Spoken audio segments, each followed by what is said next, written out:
In an earlier video, I talked about the fact that the sculpting phase doesn't end just because you've made a casting. In other words, we can continue refining the sculpt and making changes even at this point. So what we're going to do is we're going to refine the surfaces of this girl just by sanding and cleaning up, kind of smoothing things out and messing around with her a little more. So I'm going to just start by hitting her overall, and that will help me to identify the high spots and the low spots. You can see that her skin isn't particularly smooth. And I'm not going to bring this thing to a marble polish. This is going to be painted, and the painting is going to modify everything. But I start just by kind of giving her an overall hit. That way I can identify the high spots and the low spots and see what I want to work on, see what edges I want to refine, see what places I might want to fill or modify with some putty. This resin is soft enough where the process of smoothing out goes pretty fast. And this surface that I'm going to develop here is going to leave a really nice tooth for the paint. Now let's hit it with a little wet and see what happens.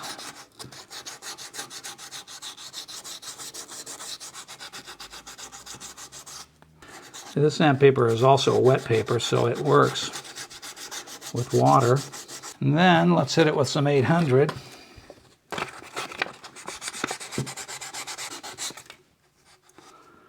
And you can kind of see where I'm going with this. I'm not going to get a heck of a lot crazier than that. That's about as smooth as I'm going to want to bring her, and I'm not going to bring every part of the model to that level of smoothness.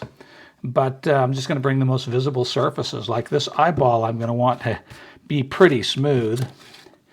So we're going to do the same thing, but you see how quickly that went. Doesn't take too long. Nice. Here I'm just fairing surfaces. You know, I don't just want to sand out the divots. I kind of want to smooth out surfaces, particularly good for smoothing out and sharpening edges, crisping up edges. Like if you want to make a really nice fair curve along an edge, you can really do that with sandpaper.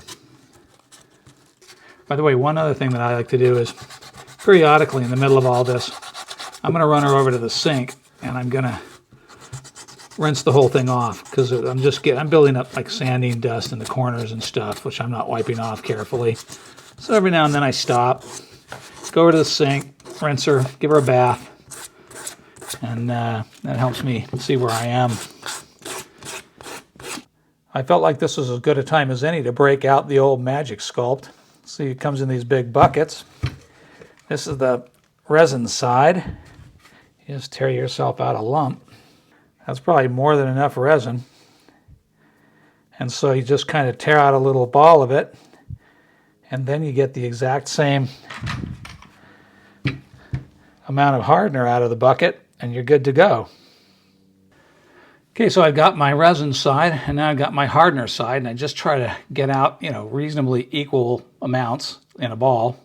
They don't have to be perfect. You don't really have to weigh them, according to the manufacturer. You just have to get them close with this stuff. And pretty much, this stuff is Magic Sculpt. This is what this is an epoxy clay or an epoxy putty. So what I like to do to mix it is to make potato chips out of it. And I put my two potato chips together like that. And I just kind of flatten them into a pancake. I like to mix it pretty thoroughly. And the manufacturer claims they don't have to be perfectly mixed. Just by flattening it, tearing it, flatten it, tear it. So now I've got, I don't know how many, 16, 20, 30 layers.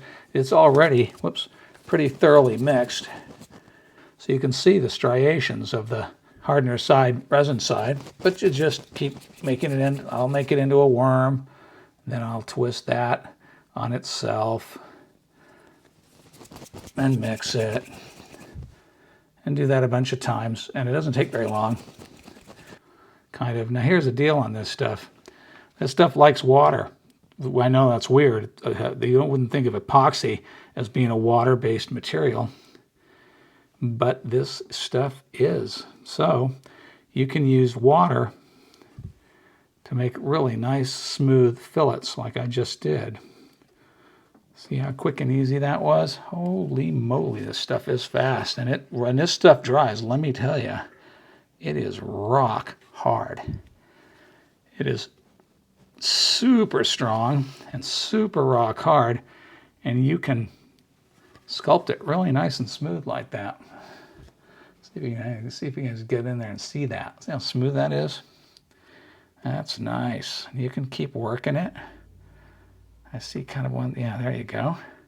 Wanted to work it into those areas. So yeah, it works really well. And of course, once it's dry, which takes 24 hours to reach full hardness, but it actually dries faster than that. But once it's dry, of course, you can work it just like any other plastic. You can sand it.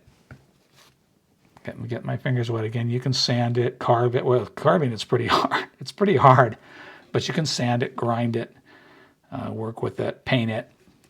It's all good. Stuff's tough, man. I like to overbuild it, of course, rather than underbuild it, because I don't want to put on too many layers of this stuff. That's the other thing. You don't have to, be concerned about like building up layers of this stuff. You can build it into it. You can, make a big mass of it. It'll cure up in a pretty fine patch like these, or it'll cure up in a big giant lump. It don't care. It's not particularly sensitive stuff. Like some resins are really sensitive, and you got to work with them according to the rules that they like. But this Magic Sculpt stuff is pretty forgiving. I think its biggest disadvantage is that it does stick to your fingers. And I don't like having any kind of stuff like this on my fingers. So I do, clean my hands as soon as I'm done working with it. And if I'm working long, like doing a lot of sculpting with it, I clean my hands pretty frequently. Get that stuff off of there. All right, so that patched up some of the sort of egregious patches. Thing is that once you've done an area, it's going to be tacky for a while, so you can't mung up what you've already done. So you got to be careful.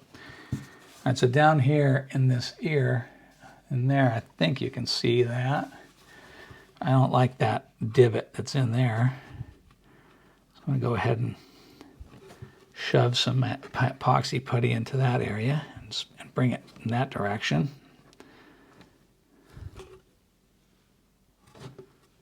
Again, water is definitely the way to go for smoothing this stuff. Just don't get water between the epoxy putty and the plastic surface, because it'll slide around on it. You want to really push the epoxy putty onto the plastic so that you get a good bond, and then you come in with the water to do your smoothing. But see, even if you feather the stuff out like that, it will still, that's going to set up rock hard. Some plastic materials, they just don't like. They either want to be a mass or they want to be very thin. They're going to have their own rules. And this stuff lets you be pretty flexible, I got to say it. So now I'm just going to go through and find little spots that I don't like, things that I think could be smoother and nicer, or I don't want to grind down that far to fix them. So I'm going to find all of those and build them up and smooth them out.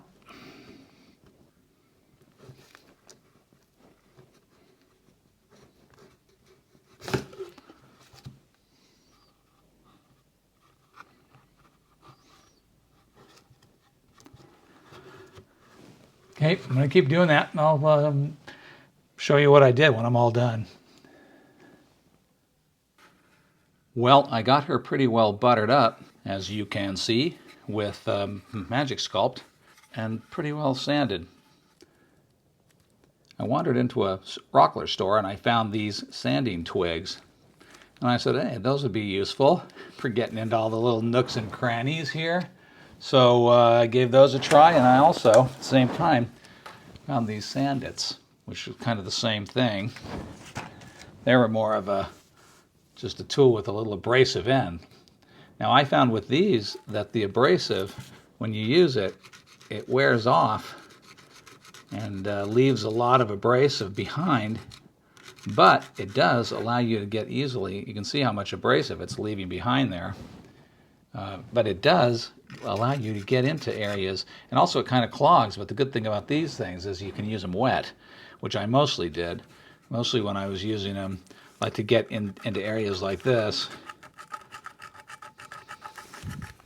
And they seem to be pretty effective. Actually, I thought that they would wear out really fast because, as you can see, they do give up the grit pretty quickly from the stick.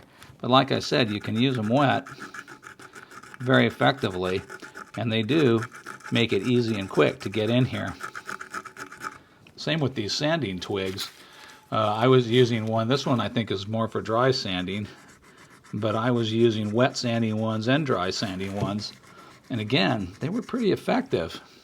I was pretty pleased with them. I've never tried them before, so I can't say that I've had years of experience using them. But I have to say, they helped me. They did the job. Yeah, you can check them out. I have a link down below. They do a pretty effective job. I like them. I was planning to begin priming and painting her today, but I think before we do that, I may have to make a few more modifications. So let's get on to those. I want to cut out part of the back panel of this girl, and in order to do that, I'm going to make a template. So here, I'll trace it out with my handy dandy super reach-in pencil. It helps me get into tight spots. I'm going to use this template to set up my router table in such a way that I don't overcut or cut out too much of the back. The problem is that the router table is a blind cut. I can't see what the bit is doing, so I'm using this template to trace out the boundaries. The hole you see in the paper template is how much I want to cut out of the back of the sculpture, and by moving it around and marking with red ink, I'll know where the bit is as I move the sculpture. The red lines show me to where I can safely move it. Well, that's the theory anyway. So let's get to cutting. This would be a lot easier if I built a jig, and if this was an addition sculpture, I certainly would do that. But I only plan to do it once, so this is the way I chose to go. It's not great, and I'm working from both sides of the router to see better, but at least it will give me a rough cut.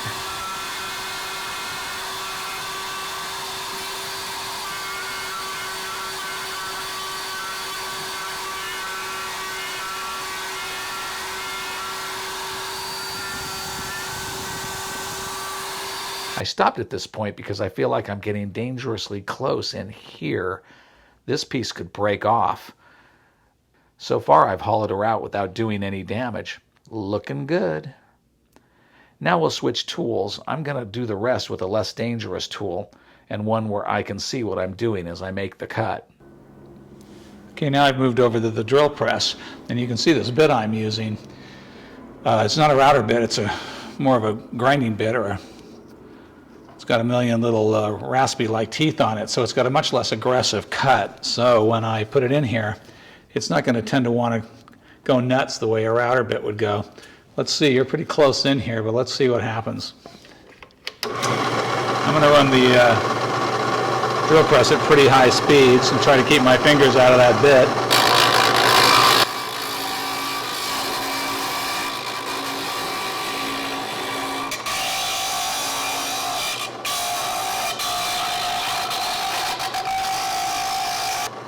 This bit is just perfect for hogging out plastic.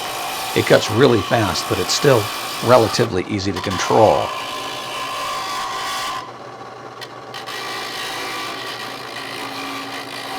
Here you can see what the inside of a roto casting looks like.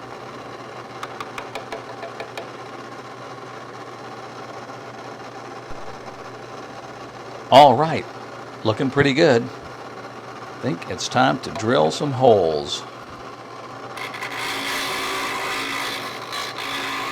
I'm not even sure if this Forstner bit will cut this curved surface without skating around, but looks like it's working. All right, let's keep on cutting.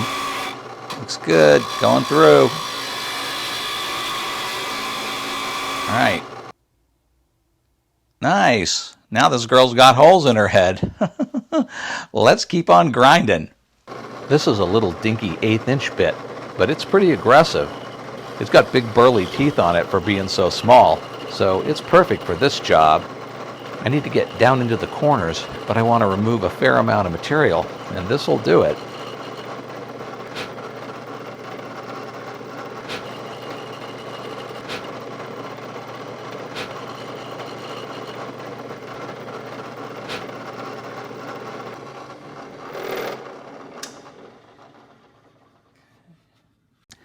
I'm going to have to open the mouth more and clean it out, but it's coming together. I'm planning to add a few things yet to the sculpture, and these holes are the first step in that process. That's what it's all about. Now this burr here is a lot less aggressive. I like this needle bit. It cuts really well even out to the tip, and that really means you can get that small diameter way into the corners. And also, it's almost impossible to push it hard enough for it to gouge stuff. Super easy to control.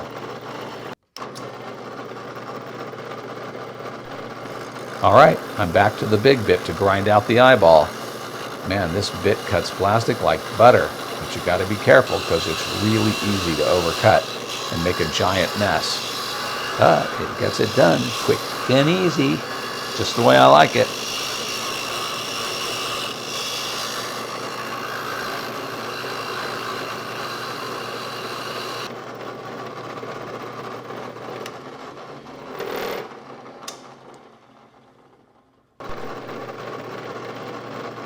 Now I've switched to a smaller, less aggressive bit, mostly so I can get into the corners of the eye, but also because I have much more control when cutting out near the edges of the eyeball. At this point, the last thing I want is for a big, aggressive bit to gouge the sculpture.